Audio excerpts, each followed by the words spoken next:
उपराष्ट्रपती जगदीप धनखड यांच्या हस्ते महाराष्ट्रातल्या 434 औद्योगिक प्रशिक्षण संस्थांमध्ये संविधान मंदिर लोकार्पण सोहळा पार पडला। भारतरत्न डॉक्टर बाबासाहेब आंबेडकर यांचे विचार संविधान मंदिराच्या माध्यमातून नव्या पिढीपर्यंत पोहोचतील अशी आशाही त्यांनी व्यक्त केलेली आहे। पाहूयात।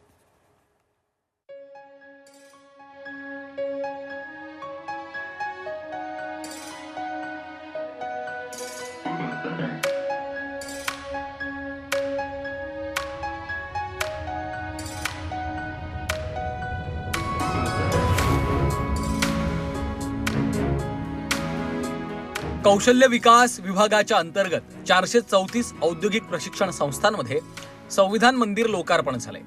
यावेळी उपराष्ट्रपती जगदीप धनखड, केंद्रीय मंत्री रामदास आठवले, कौशल्य विकास मंत्री मंगलप्रभात लोढा आणि राज्यपाल CP राधाकृष्णन उपस्थित होते। जागतिक लोकशाही दिनाचं औचित्य साधून संविधान मंदिर लोकार्पण होत आहे। भारतरत्न डॉक्टर बाबासाहेब आंबेडकर यांचे विचार संविधान मंदिराच्या माध्यमातून नव्या पिढीपर्यंत पोहोचतील असं मंत्री मंगलप्रभात लोढा यांनी म्हटलं। यह एक शुरुआत है।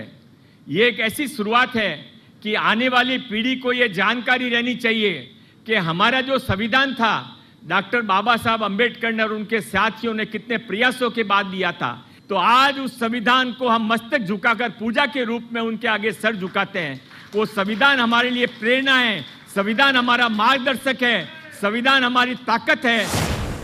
राज्यातील ITI मध्ये संविधान मंदिर लोकार्पण होतं याचा मला अभिमान आहे। सर्व विद्यार्थ्यांनी या उपक्रमात सहभागी व्हावं असं आवाहन केंद्रीय मंत्री रामदास आठवलेंनी केलंय। आज आदरणीय उपराष्ट्रपति जी, आपने बढ़ाई है हम सब लोगों की शान। जब तक हमारे में है जान, जब तक हम सभी की है हमारी जान, तब तक कोई भी नहीं बदल सकते हैं बाबा साहब अम्बेडकर जी का संविधान। आरक्षण हा भारताचा आत्मा आहे, संविधानाचा आत्मा आहे। मात्र संवैधानिक पदावर बसलेली व्यक्ती परदेशात जाऊन आरक्षण विरोधी वक्तव्य करतात अशी टीका उपराष्ट्रपती जगदीप धनखड यांनी राहुल गांधींवर केली आहे। Reservation is hand holding those who are pillars of strength of the society. चिंता का विषय है, चिंतन का विषय है, मंथन का विषय है।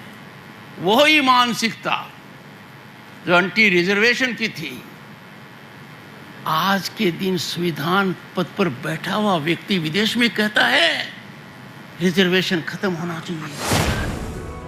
भारताची राज्यघटना वैशिष्ट्यपूर्ण आहे। भारतीय राज्यघटनेबाबत नवीन पिढीत जागृतीसाठी संविधान मंदिर नक्कीच प्रेरणादायी ठरणार आहे। ओम देशमुख, झी 24 तास, मुंबई।